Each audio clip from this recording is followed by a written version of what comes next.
My mother poured cold water over my 7-year-old daughter's head as discipline and told the family I was overreacting when I banned her. So I gave her a tribute she will never forget. My mother always said I was too soft on my daughter Mia, who was 7 and the sweetest kid who loved reading and drawing and never caused trouble. Mom raised me with wooden spoons and belt threats and cold showers as punishment, and thought it made me strong even though I spent years in therapy dealing with what she did to me. When Mia was born, I told Mom clearly that I would handle all discipline, and she was just grandma who gave hugs and cookies. Mom said modern parenting was creating weak children but agreed to respect my rules. She didn't respect anything. It started small with Mom telling Mia she couldn't have dessert until she finished vegetables I'd already said she didn't have to eat. Then Mom started putting Mia in timeout when I wasn't looking for things like talking too loud or running in the house. I'd find Mia crying in the corner and Mom would say she was helping me since I was obviously too tired to notice bad behavior. There was no bad behavior, just a normal 7-year-old being a child. I told Mom to stop and she said she'd raised me just fine and knew better than some parenting book. The real problems began when I had to work late shifts at the hospital and Mom watched Mia 3 nights a week. Mia started coming to me saying Grandma was mean but wouldn't say specifics. She'd get quiet when Mom entered the room and stopped wanting to visit her. Mom said Mia was being dramatic and manipulative, which was rich coming from the woman who faked chest pains whenever I disagreed with her. One night I came home early and heard Mia sobbing upstairs. I found her standing in the bathroom with her hands against the wall while Mom poured cold water over her head. Mom was saying this would teach her not to spill juice on the carpet. Mia was shaking and apologizing over and over, while Mom said apologies meant nothing without consequences. I grabbed Mia and wrapped her in towels while screaming at Mom to get out. Mom said I was overreacting to a little water and Mia needed to learn responsibility. She said her parents did the same to her and she turned out successful. I told her she turned out cruel and banned her from our house. Mom told the whole family I was keeping Mia from her over a minor disagreement. She said I was vindictive and using my child as a weapon. She called crying to relatives saying she just wanted to help, and I was too proud to accept it. My Aunt Linda called saying I should forgive Mom because she meant well. My Uncle James said Mom was from a different generation and didn't know better. My cousin Beth said I'd regret cutting off Mia's grandmother over parenting differences. None of them knew about the cold water or the other things I'd started discovering. Mia finally told me Mom had been making her stand in the corner holding heavy books over her head. If Mia's arms dropped, Mom added more time. Mom had been making Mia write lines hundreds of times about being respectful and obedient. Mom had been taking away Mia's books and toys and making her earn them back through chores. Mom had been telling Mia she was disappointing me, and if she was better behaved, maybe Mommy wouldn't have to work so much. That's when I decided Mom needed to understand consequences herself. Mom's husband Carl was 68 and completely controlled by Mom. She decided what he ate, wore, watched, and said. She monitored his phone and email. She gave him an allowance from his own pension. She made him ask permission to see his own friends. Carl had been broken down by 40 years of Mom's discipline and just went along with everything to avoid her anger. I started inviting Carl over when Mom was at her church meetings. I fed him foods Mom had banned like pizza and ice cream. I let him watch action movies Mom said were too violent. I gave him beer Mom said was poison. Carl was confused but happy to have some freedom. He started opening up about how Mom controlled everything, and he felt like a prisoner in his own home. He said he used to fight back, but Mom would punish him with silent treatment and locked bedrooms and hidden car keys until he gave up. Week 2, I told Carl he could use my address for deliveries if he wanted to order things without Mom knowing. Carl ordered a leather jacket Mom would hate. He ordered video games he'd wanted for years. He ordered spicy snacks Mom said would kill him. He'd come over while Mom was gone and enjoy his contraband like a teenager hiding from parents.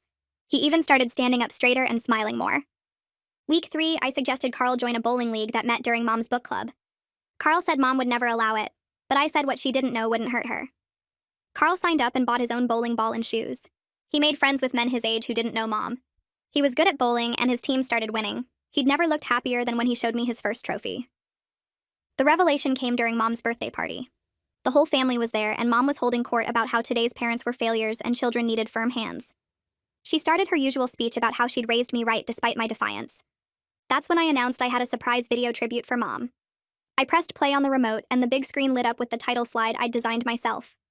The first clip started and there was Mia in Mom's kitchen corner, her little arms stretched up holding 2 thick textbooks over her head. Her face was red and tears streamed down her cheeks while she bit her lip trying not to cry out loud. Mom's voice came through crystal clear on the audio, sharp and mean like always. She was saying if Mia's arms dropped even 1 inch, she'd add 10 more minutes to the punishment. I watched Mom's face across the room turn white as paper when she recognized her own voice. Her hand went to her throat and she opened her mouth but nothing came out. The relatives around her started whispering to each other, confused looks spreading across their faces. I kept my eyes on Mom while the video played and saw the exact moment she realized this wasn't the tribute she'd been expecting. Her hands started trembling on the table in front of her. The second clip began and showed Mia sitting at Mom's kitchen table with a notebook in front of her. The camera angle caught everything perfectly because I'd hidden the nanny cam in Mia's backpack that she always brought to Grandma's house. Mia's hand moved across the page, writing the same sentence over and over. I will be respectful and obedient. I will be respectful and obedient. I will be respectful and obedient. The pages flipped and more lines appeared, hundreds of them in Mia's careful 7-year-old handwriting. Mom's voice came through again, telling Mia she had 300 more lines to go before bedtime, and if she complained, she'd add another 100. Mom's hands were shaking harder now, and several relatives gasped out loud. Aunt Linda put her hand over her mouth and stared at the screen. Carl sat frozen in his chair 3 tables away from Mom with an expression I couldn't read. His face was pale and his eyes were locked on the video like he couldn't look away even if he wanted to. The video shifted and suddenly there was Carl on screen laughing at the bowling alley. He wore the leather jacket he'd ordered to my house and he looked 10 years younger than usual. His bowling team cheered when he got a strike and Mitchell clapped him on the back. The next clip showed Carl eating pizza at my kitchen table with a huge grin on his face. Then Carl playing video games with a controller in his hands, completely focused and happy. Then Carl at the bowling alley again receiving his first trophy, while his teammates celebrated around him. The difference between this Carl and the Carl who sat at family dinners was shocking. In these clips, he stood straight and smiled real smiles that reached his eyes. At family dinners, he hunched over and barely spoke. Mom tried to stand up, but Aunt Linda grabbed her arm and pulled her back down. Everyone was too shocked to move or speak. They just stared at the screen showing Carl's transformation over the past 2 months. My voice started playing over the video, and I explained how Mom didn't just hurt children. She destroyed anyone under her control. The screen showed screenshots of Carl's phone with Mom's monitoring app visible. I detailed how Mom tracked every call and text Carl made, how she read his emails and deleted messages from his friends. The video showed Carl's bank statements with the tiny allowance Mom gave him from his own pension check. I explained how Carl had to ask permission to see his friends or buy anything for himself. How Mom decided what he ate and wore and watched on television. Several relatives turned in their seats to look at Carl. He was staring down at his hands now with tears running down his face. His shoulders shook and he didn't wipe the tears away. Uncle James shifted uncomfortably and Cousin Beth's mouth hung open. The room was dead silent except for my voice on the recording. The final section of the video started and I'd saved the worst for last. The clip showed Mia in Mom's bathroom with her hands against the wall. This was footage from my phone that night I came home early. Mom stood behind Mia pouring cold water from a pitcher over Mia's head. Mia was sobbing and shaking, her little body trembling from the cold. She kept saying sorry over and over in a tiny, scared voice. Mom's voice was cold and hard, saying apologies meant nothing without consequences. The water kept pouring and Mia kept crying and shaking. Then the video showed Mom telling Mia that she disappointed me, that if Mia behaved better, maybe Mommy wouldn't have to work so much. More clips played showing the psychological torture Mom put Mia through, taking away her books and toys, making her earn them back through chores that were too hard for a 7-year-old, the constant criticism and blame. My own voice came back explaining the years of therapy I needed to recover from Mom's parenting, how the wooden spoons and belt threats and cold showers had damaged me in ways that took decades to heal. The room was completely silent now except for the video audio. Even the restaurant staff had stopped moving to watch. The screen went black and the video ended. I stood up slowly and looked directly at Mom across the room. I told her this was what real consequences looked like. Not cold water or wooden spoons or making children hold books until their arms gave out.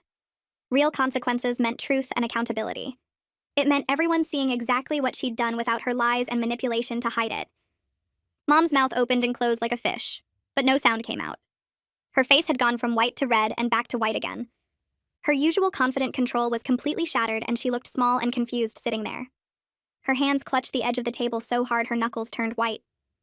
Uncle James found his voice first and started sputtering about how I had no right to record in Mom's home. He said I humiliated her publicly, and this was cruel and vindictive.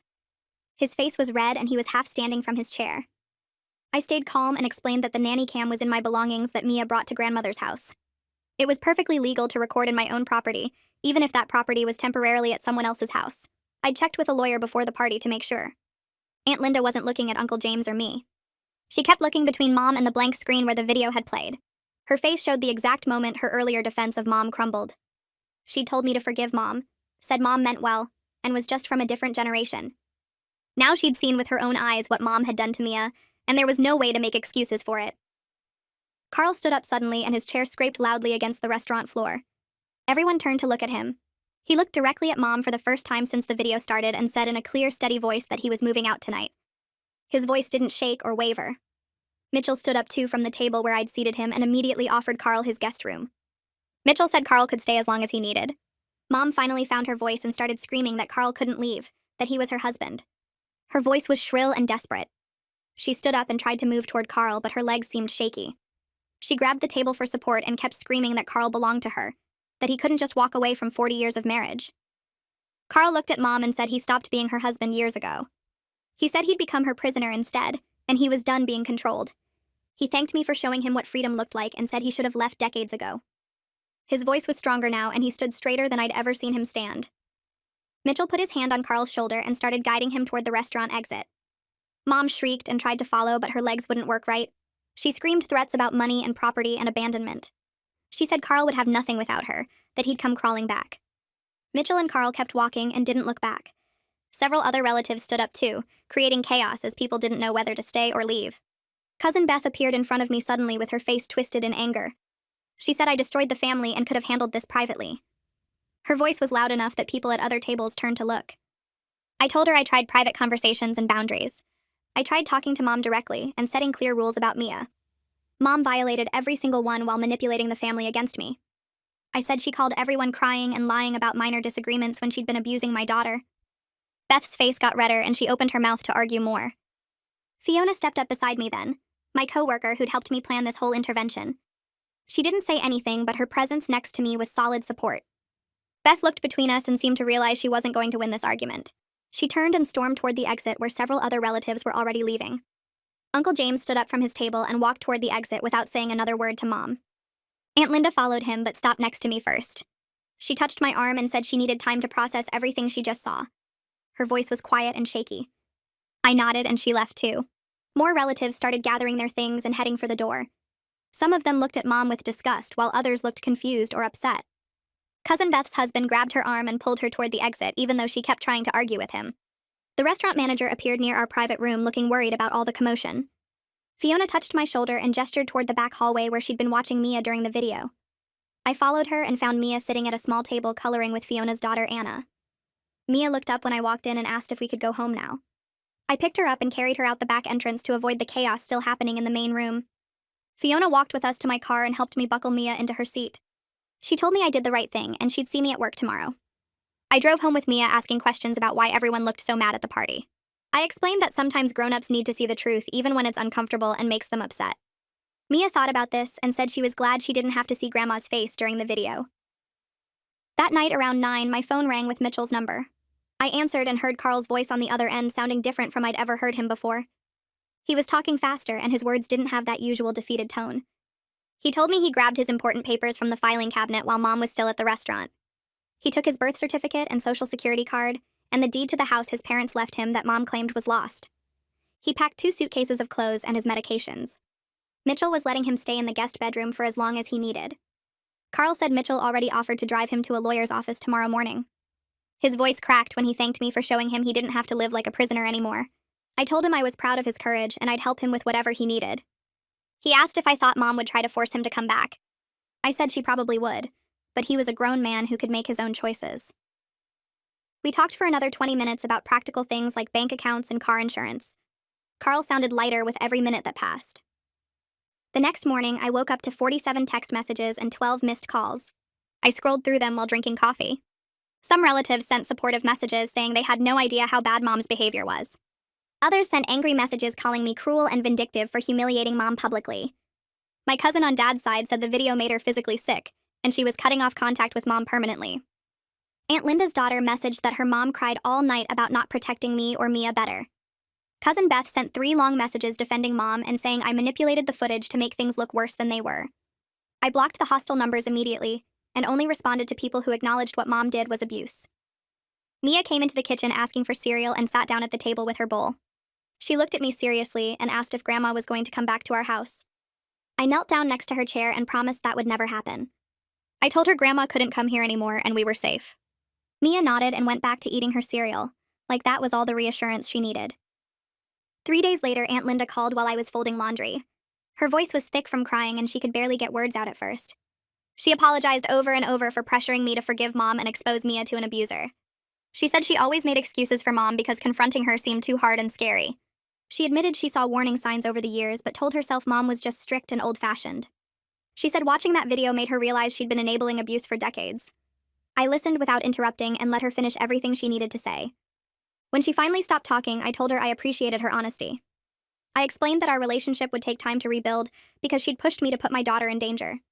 She said she understood and would do whatever it took to earn back my trust. I told her that meant respecting my boundaries completely and never defending mom's actions again.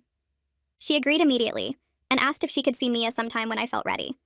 I said maybe in a few months after Mia finished some therapy sessions. Carl met with a lawyer named Robert Chen the following week. Mitchell drove him to the appointment and waited in the lobby. The lawyer spent 2 hours going through all of Carl's documents and asking questions about the marriage. Carl called me that evening to report what he learned. The lawyer explained that mom had been controlling everything illegally because Carl never signed any power of attorney documents. She had no legal right to monitor his accounts or give him an allowance from his own pension. The lawyer said Carl could reclaim complete financial independence and should consider filing for legal separation. He explained that Carl was entitled to half of all marital assets, plus reimbursement for any pension funds mom spent without his permission. Carl sounded amazed that he had rights and options. He said he'd been living like mom owned him for so long he forgot he was his own person. The lawyer was drawing up papers to freeze the joint accounts so mom couldn't drain them. Carl would get his own account with direct deposit of his pension starting next month. I told Carl this was just the beginning of getting his life back. Mom started her counter-campaign within days. She called every relative she could reach and told them I'd manipulated the video footage using editing tricks. She claimed I coached Carl to say those things about her, and he was confused because of his age. She said the nanny cam footage was staged with actors, and I was trying to destroy her reputation. Uncle James called to tell me about mom's stories and said nobody was buying them. He'd seen the raw pain on Carl's face in that restaurant and knew it was real. Aunt Linda told me mom called her crying about betrayal and abandonment. When Linda tried to discuss the abuse Linda witnessed over the years, mom hung up on her. My cousin from dad's side said mom called her too, but she told mom the video spoke for itself. She said mom's voice sounded desperate and frantic in a way she'd never heard before. Cousin Beth was one of the few who still believed mom's version. She posted on social media about false accusations and family betrayal. She claimed I was jealous of mom's strong personality and wanted attention. Several relatives commented on Beth's post defending me and sharing their own memories of mom's cruel behavior. Beth deleted the post after an hour, but screenshots were already circulating in family group chats. 2 weeks later, I took Mia to her first appointment with Lillian Beyer. The therapist's office had soft lighting and comfortable chairs with toys in one corner. Mia held my hand tight when we walked in and barely looked at Lillian at first. Lillian didn't push her to talk right away. She showed Mia the art supplies and said she could draw while we chatted if she wanted. Mia slowly moved toward the markers and paper. Lillian asked gentle questions about what Mia liked to do and what made her feel safe. Mia started opening up about being scared at Grandma's house. She talked about the cold water and having to hold the heavy books. She described how Grandma's voice got mean when she made mistakes. Lillian listened carefully and validated everything Mia said. She explained that what Grandma did was wrong and not Mia's fault. By the end of the session, Mia was talking more freely and even smiled a little. Lillian told me privately that Mia showed strong resilience and with support she would heal. She said children recover better when they feel protected and believed. I scheduled weekly appointments for the next 2 months. 2 weeks after the party, Carl signed a lease on a small apartment 3 blocks from the bowling alley. Mitchell and 4 other guys from the league showed up on moving day with a truck. They went to the house while Mom was at church and loaded Carl's belongings quickly. Carl took his clothes and personal items and the furniture from the guest bedroom that his parents had given him. He left everything else behind. The guys finished in under 2 hours and drove the truck to Carl's new place. I met them there with cleaning supplies and groceries. Carl walked through the empty apartment, touching the walls like he couldn't believe it was real. He stood in the middle of the living room and said this was the first place that was truly his in 40 years. His voice broke on the last words. Mitchell clapped him on the shoulder and said they'd help him get furniture this weekend. The other guys started unloading boxes while I put sheets on the bed and stocked the kitchen. Carl kept thanking everyone until Mitchell told him to stop, because that's what friends do. By evening, the apartment looked lived in with Carl's belongings arranged in the rooms. We ordered pizza, and Carl ate 3 slices while laughing at stories the bowling guys told. I left around 8, and Carl hugged me at the door, saying he finally felt like himself again. The following Tuesday, Mom showed up at the hospital during my shift. The receptionist called security immediately when Mom started yelling in the lobby. I was on the 3rd floor when my supervisor Fiona found me and said there was a situation downstairs. We took the elevator down, and I could hear Mom's voice echoing through the lobby before the doors even opened. She was screaming that I turned her husband against her and poisoned the whole family. She demanded to see me right away. 2 security guards were trying to calm her down, but she kept pushing past them toward the elevator. Fiona stepped forward and told Mom she needed to leave the premises immediately. Mom's face was red and twisted with anger. She pointed at me and yelled that I destroyed her marriage and stole her family. The security guards took her arms and started walking her toward the exit. Mom struggled against them and threatened to sue the hospital. She said everyone would know what a liar I was. The guards got her outside and one stayed with her while she continued yelling in the parking lot. Fiona put her arm around my shoulders and guided me to her office. She sat me down and wrote detailed notes about everything that happened. She said we had grounds for a restraining order if Mom tried this again. My hands were shaking and Fiona made me tea while I called my lawyer. Back within 20 minutes, my lawyer called back with advice about documenting everything. I spent the rest of my shift writing down exactly what happened, including times and the names of everyone who witnessed Mom's behavior. Fiona added her own statement about the incident and the security footage. My hands stopped shaking by the time I finished the paperwork, but my stomach still felt tight. I drove home that night checking my mirrors constantly, even though Mom had no way to follow me from the hospital parking lot. Mia was at my neighbor's house having dinner, and I picked her up around 7. She asked why I looked tired, and I told her work was busy, but everything was okay now. She held my hand walking back to our house, and I felt grateful she didn't have to see what happened at the hospital. That weekend, Linda called and asked if Mia and I wanted to come over for Sunday dinner. She said James really wanted to see us, and they'd been talking about having a small family gathering. I hesitated because gatherings usually meant dealing with relatives who still defended Mom, but Linda quickly added that Mom wasn't invited. She said they wanted to start having family events without Mom's presence making everyone tense. I agreed to come and asked if I could bring anything. Linda said just ourselves and maybe Mia's latest drawings, since James loved seeing her artwork. Sunday afternoon, we drove to Linda and James's house, and I noticed several cars already parked outside. Inside were cousins and aunts and uncles I hadn't seen since the birthday party. The atmosphere felt different immediately. People were talking and laughing instead of speaking in careful, quiet voices. James hugged me at the door and thanked me for coming. He looked lighter somehow, like he'd been carrying something heavy, and finally put it down. Mia ran off to play with some younger cousins in the backyard, while I joined the adults in the living room. Linda brought out snacks and drinks, and nobody monitored what anyone ate or criticized portion sizes. One of my cousins made a joke that would have gotten him a lecture from Mom about respect, and instead everyone just laughed. We talked about normal things like jobs and hobbies and upcoming plans. Nobody walked on eggshells or changed the subject when certain topics came up. James mentioned he'd been learning to cook new recipes and showed pictures of elaborate meals on his phone. Under Mom's influence, he'd always claimed cooking was too complicated, but now he was making things from scratch. Linda talked about joining a book club and actually reading books she chose instead of ones Mom approved. The whole afternoon felt relaxed and genuine in a way family gatherings never had before. Around 4 o'clock, Carl showed up with Mitchell and some papers under his arm. He looked excited and nervous at the same time. He sat down next to me and pulled out an essay with red marks and comments all over it. His community college creative writing professor had given him an A- on his first assignment. Carl's hands trembled slightly as he showed me the pages. The essay was about a man who spent 40 years in a cage he built himself and finally found the courage to walk out. The writing was raw and honest and full of personality I'd never seen Carl express before. He'd written about feeling trapped and controlled, but also about discovering he still had interests and opinions and dreams. His professor had written comments like powerful imagery and authentic voice in the margins. I told Carl I was incredibly proud of him, and he smiled so wide his eyes crinkled. Mitchell clapped him on the shoulder and said Carl was the star student in their art history class too. At 68, Carl was rediscovering parts of himself that Mom had buried decades ago.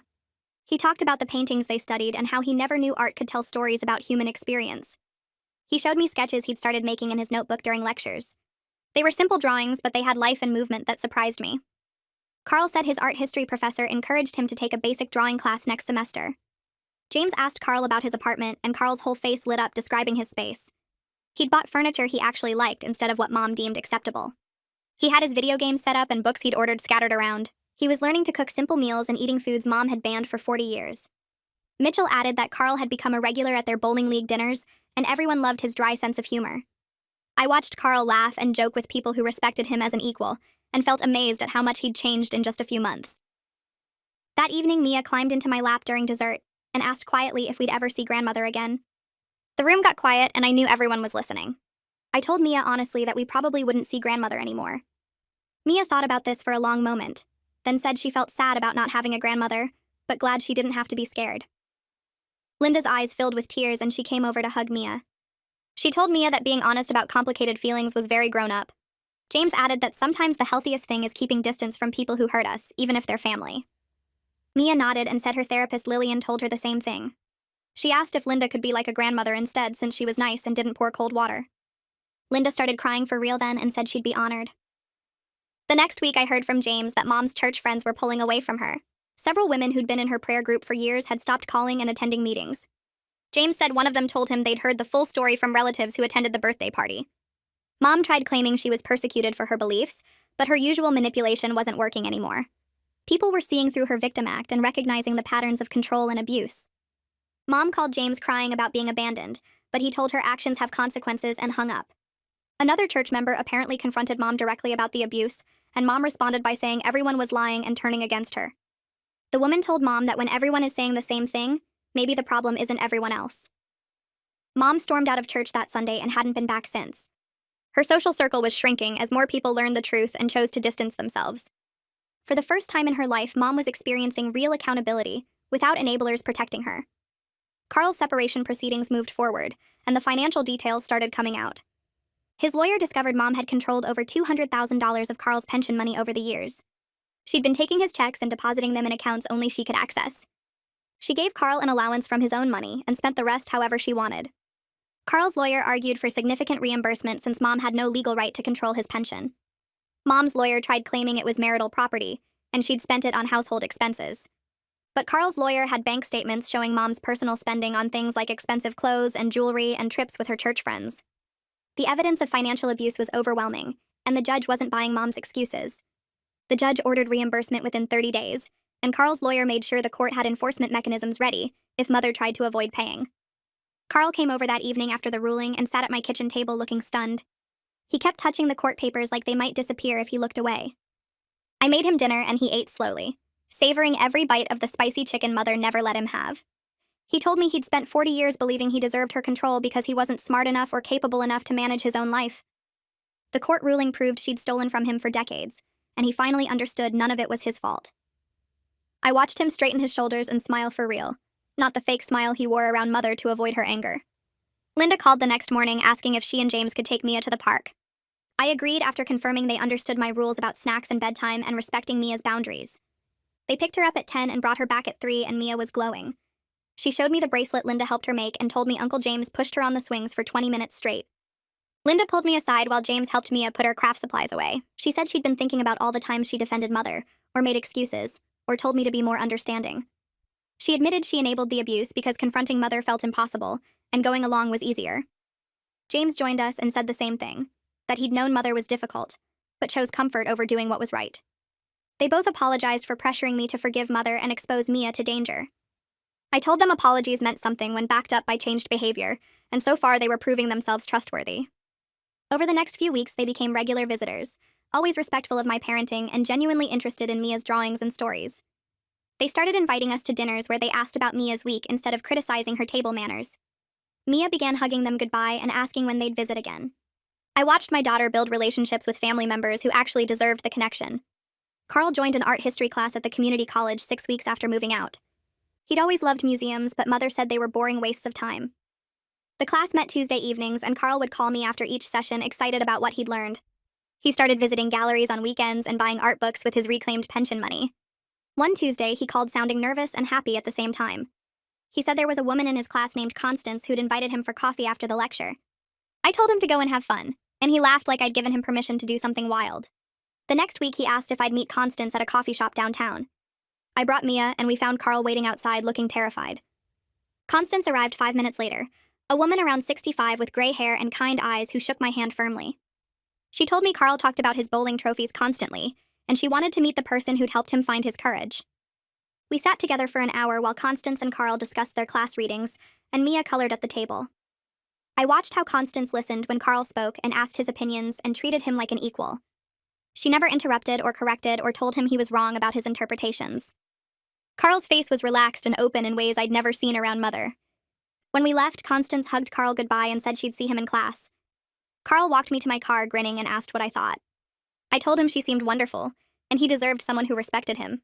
He teared up and said he'd forgotten what it felt like to be treated like a person, instead of a problem to manage. 3 months after the birthday party, I stopped at the grocery store after work. I was comparing pasta prices when someone tapped my shoulder. Beth stood there with her cart, arms crossed and mouth set in a thin line. She said she'd been hoping to run into me so she could talk some sense into me. I kept looking at pasta boxes while she launched into a speech about family forgiveness and how I was being cruel keeping Mia from her grandmother. She said everyone makes mistakes and Mother deserved another chance, and I was teaching Mia to be unforgiving and cold. I put a box of penny in my cart and turned to face her directly. I explained slowly that protecting children from abuse wasn't cruelty, and maintaining boundaries with abusers wasn't being unforgiving. I said Mother had 40 years of chances with Carl, and 7 years of chances with Mia, and she'd used every single one to hurt and control. Beth's face reddened and she said I was exaggerating and being dramatic. I told her she could believe whatever made her comfortable, but I would always choose my daughter's safety over toxic family peace. She said I'd regret this when Mother died and it was too late to reconcile. I pushed my cart past her and said I'd regret exposing Mia to more abuse a lot more than I'd regret protecting her. Beth called after me that I was selfish and vindictive, but I kept walking. I felt completely calm checking out and driving home. No guilt or second-guessing in my chest. Mia's school sent home a flyer about Grandmother's Day in April. Mia brought it to me looking worried and said she didn't have a grandmother to invite. I asked if she'd like Linda to come instead since Linda had been so kind and respectful. Mia's whole face lit up and she asked if that was allowed. I called Linda that evening and she answered on the second ring. When I explained about Grandmother's Day, she got quiet for a moment and then started crying. She said she'd be honored and grateful and would make sure Mia had the best day possible. The event was on a Friday morning and I took off work to drop Mia at the school. Linda met us in the classroom wearing a nice dress and carrying supplies for the craft project. I watched through the door window as Linda and Mia sat together at a small table making tissue paper flowers. Linda listened carefully to Mia's instructions and praised her creativity and asked questions about her favorite colors. Other grandmothers sat with their grandchildren, but Linda gave Mia her complete attention like nothing else mattered. They made 3 flowers together and Mia gave one to Linda to keep. Linda hugged it to her chest and told Mia she'd treasure it forever. When I picked Mia up after the event, she was bouncing with excitement. She showed me the flowers and said Linda told her she was proud to be her honorary grandmother. Linda walked out with us and thanked me again for trusting her with something so important. I saw tears in her eyes as she hugged Mia goodbye and promised to see her soon. Mother started calling Carl directly 2 weeks later. His phone would ring at all hours and he'd see her name and let it go to voicemail. The messages started with guilt about abandoning her after 40 years, and moved to threats about lawyers and money and his belongings still at the house. Carl played me one voicemail where Mother said he was a coward and a failure, and she'd made him into something respectable. Another message had her crying about being all alone, and how could he do this to her? Carl's hands shook holding the phone, and he said part of him still felt guilty for leaving. I reminded him that abusers always tried to pull victims back with guilt and threats. His lawyer sent Mother a cease and desist letter, warning that continued contact constituted harassment and would result in legal action. The calls stopped for 3 days and then started again, Mother leaving messages about how the lawyer letter proved I was controlling Carl now. Carl's lawyer filed for a restraining order and Carl blocked Mother's number completely. He called me that night sounding lighter and said he felt relieved instead of guilty. He said every message from Mother reminded him why he left, and blocking her felt like closing a door on 40 years of pain. The legal separation took 4 months of paperwork and court dates and negotiations. Mother's lawyer tried to claim she deserved spousal support, but Carl's lawyer presented evidence of financial abuse and control. The judge ruled in Carl's favor on every point and signed the separation papers on a Tuesday in July. Carl was officially free with his pension restored and his bank accounts in his own name. He called me from the courthouse steps and I could hear the smile in his voice. He said he and Constance were going to the beach for a week to celebrate his first real vacation in 20 years. Mother had always said beaches were dirty and crowded and a waste of money. Carl sent me photos every day of that trip. Him and Constance walking on the sand at sunset. Him trying seafood Mother never let him eat. Him reading a book under an umbrella with his feet in the water. The last photo showed them both smiling at the camera with the ocean behind them, and Carl looked 10 years younger. He texted that he'd never been this happy or this free, and he owed me everything for showing him what life could be like. I texted back that he'd found his own courage and I was just proud to witness it. Lillian called me in for a parent meeting in August. She said Mia had made remarkable progress in therapy and was ready to reduce sessions to monthly check-ins. Mia's anxiety had decreased significantly, and she was developing healthy ways to manage her emotions when she felt scared or worried. Lillian showed me Mia's recent drawings, which had shifted from dark scenes of punishment to bright pictures of safe spaces and happy families. She said the healing wasn't complete because trauma takes years to fully process, but Mia was doing better than many children in similar situations. I asked if there were any concerns I should watch for, and Lillian said to keep providing the stable, supportive environment I'd already created. She told me I'd done everything right by removing Mia from the abuse immediately and getting her professional help. I left that meeting feeling proud of how far we'd both come since the cold water incident. 2 letters arrived in September from relatives I barely knew. The first was from a cousin on Mother's side who I'd met maybe twice at family gatherings. She wrote that she'd heard about the birthday party video and wanted to thank me for speaking up. She described her own childhood with Mother's sister, who used similar punishment methods and control tactics. She said she'd spent years thinking it was normal until she had her own kids and realized how wrong it all was. Watching me protect Mia helped her finally talk to a therapist about her own trauma. The second letter came from Mother's younger brother, who'd moved across the country decades ago. He wrote about growing up with Mother and their parents who believed in harsh physical discipline. He said Mother had learned cruelty from their father, and he'd escaped as soon as he could. He'd cut contact with the whole family to protect his own children from that environment. He thanked me for breaking the silence and stopping the cycle of abuse that had damaged multiple generations. I kept both letters in a folder and showed them to Lillian at our next appointment. She said breaking generational trauma often inspired others to face their own pain, and my courage was creating ripples through the family tree. Carl called in early October, sounding nervous and excited. He said he had something important to tell me, and could he come over? He arrived 20 minutes later and sat on my couch fidgeting with his hands. He told me he'd proposed to Constance the night before, and she'd said yes. He looked terrified, like I might disapprove or tell him it was too soon. I hugged him hard and said I was thrilled for both of them. He relaxed and started talking fast about how Constance made him feel safe and valued, and how different this relationship was from his marriage to Mother. He said he was nervous about getting married again after 40 years of abuse, but Constance's patience and kindness helped him trust that not all partnerships were about control. They were planning a small wedding at the courthouse in December, and he asked if Mia could be the flower girl. I said we'd be honored and Mia would be so excited. Carl left smiling bigger than I'd ever seen, and called Constance from his car to tell her I'd given my blessing.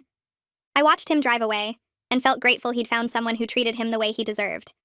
Mother showed up at Mia's school on a Wednesday morning in late October.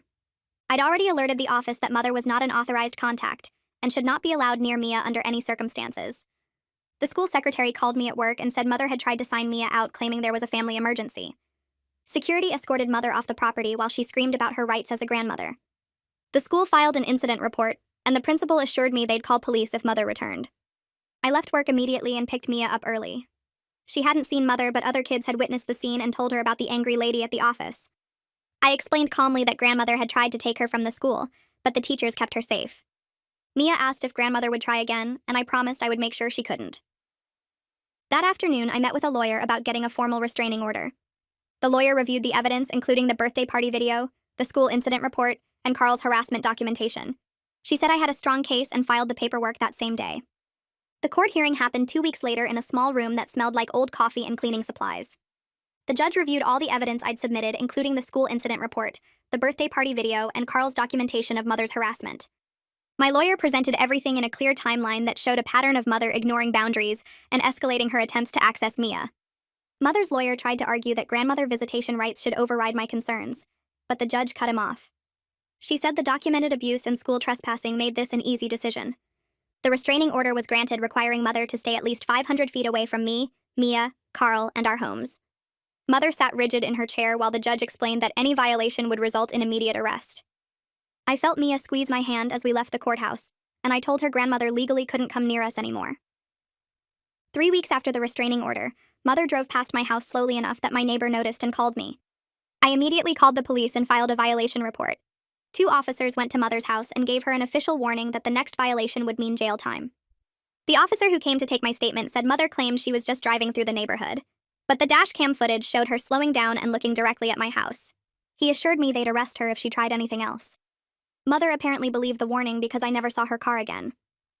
Uncle James called me in early November sounding tired. He said he needed to tell me what was happening with Mother because the family situation had shifted dramatically.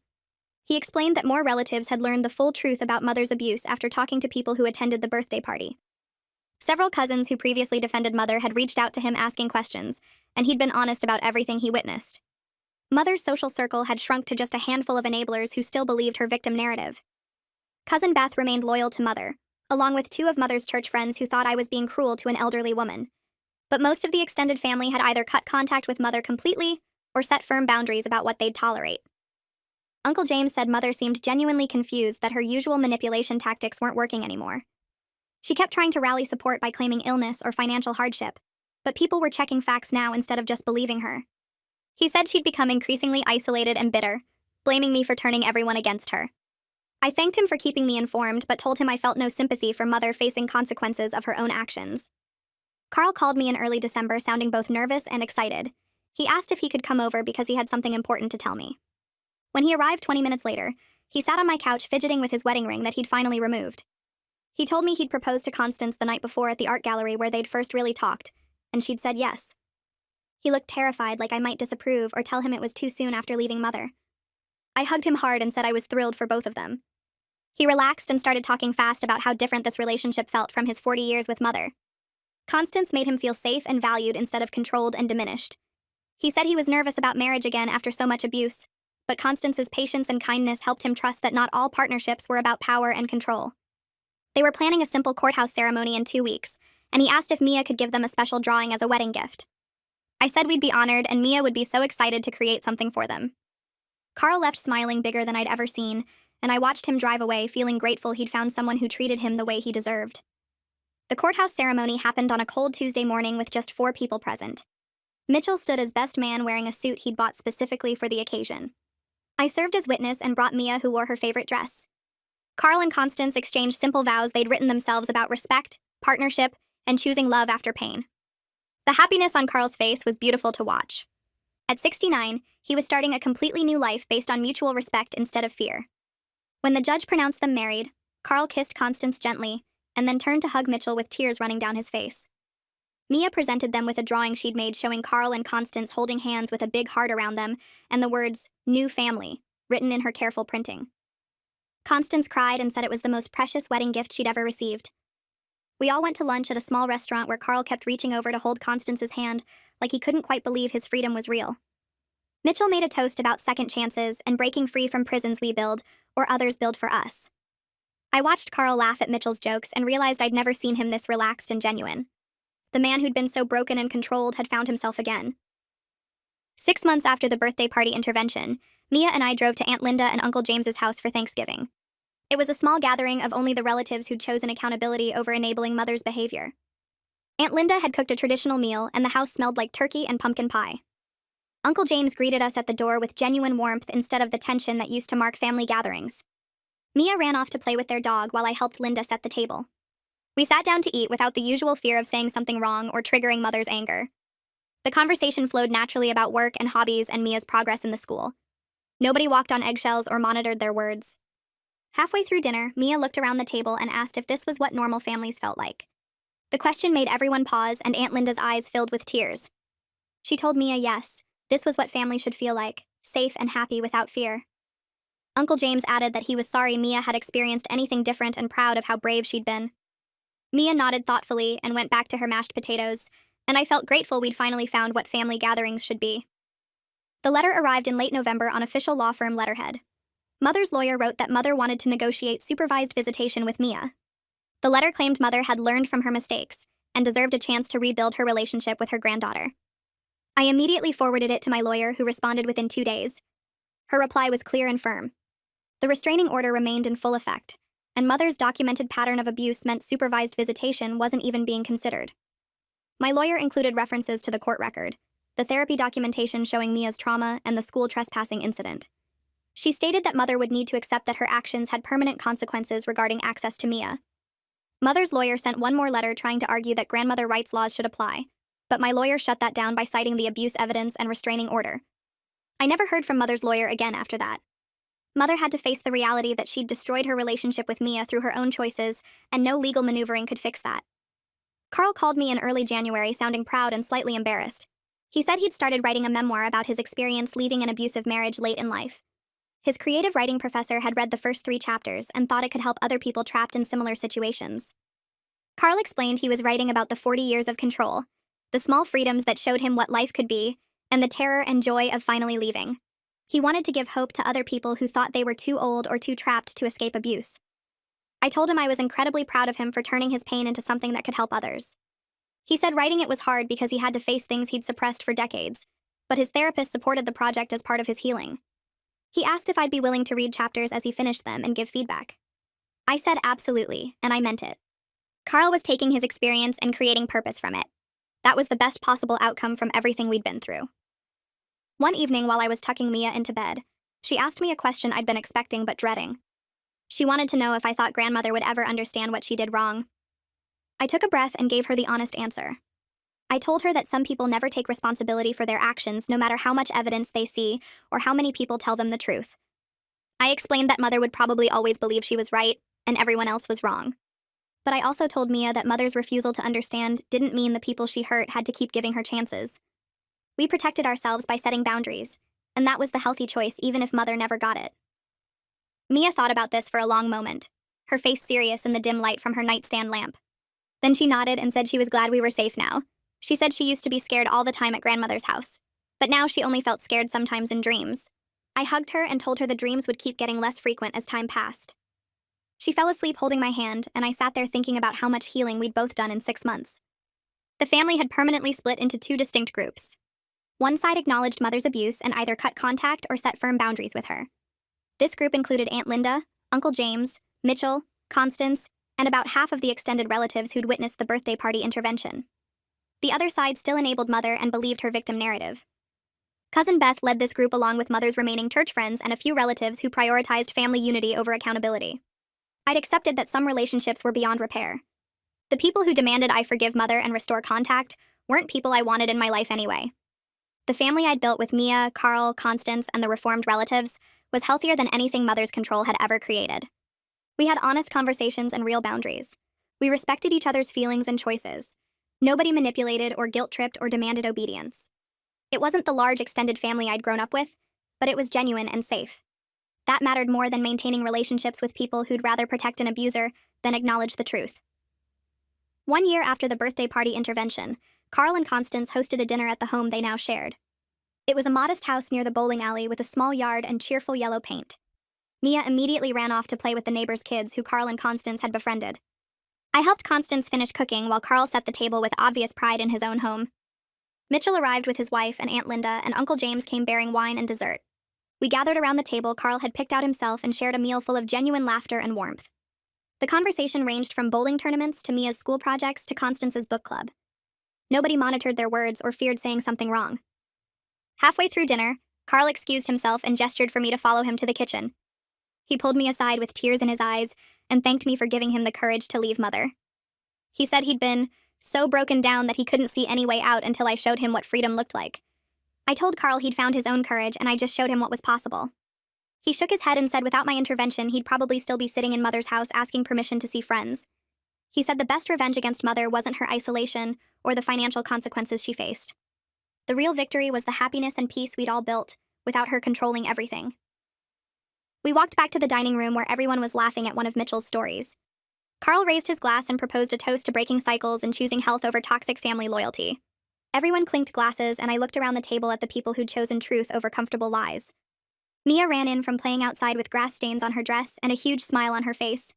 She climbed into my lap and asked what we were celebrating. I told her we were celebrating family, the real kind that keeps you safe and helps you grow. She nodded like that made perfect sense and stole a bite of my dinner. This was what healing looked like, messy and imperfect, but genuine and full of hope for better tomorrows. Mia's therapy session that week felt different from all the others.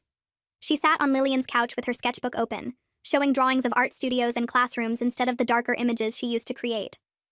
Lillian asked what she wanted to be when she grew up, and Mia talked about being an artist who taught kids how to draw and paint.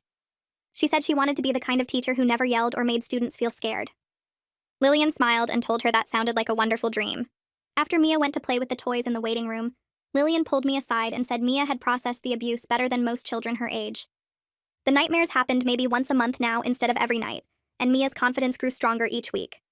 She wasn't just healing, she was building something new and healthy from the pieces.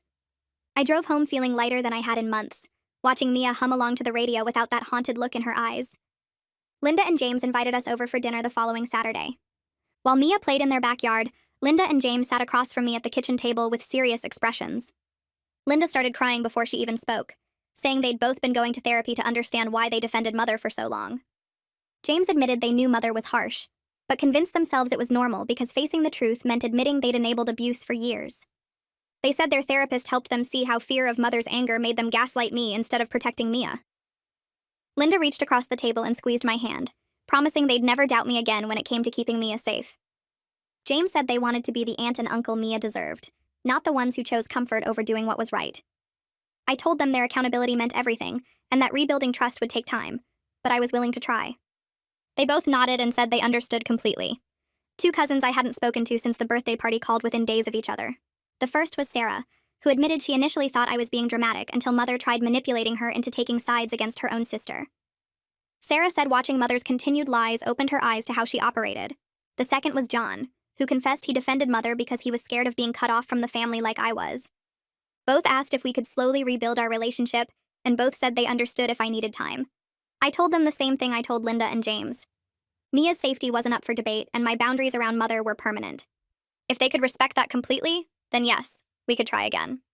They both agreed immediately, and thanked me for giving them another chance. It felt strange having family members apologize and actually mean it instead of just trying to smooth things over. I tucked Mia into bed that night, and she looked up at me with those big brown eyes. She said she felt happy now and safe in our house.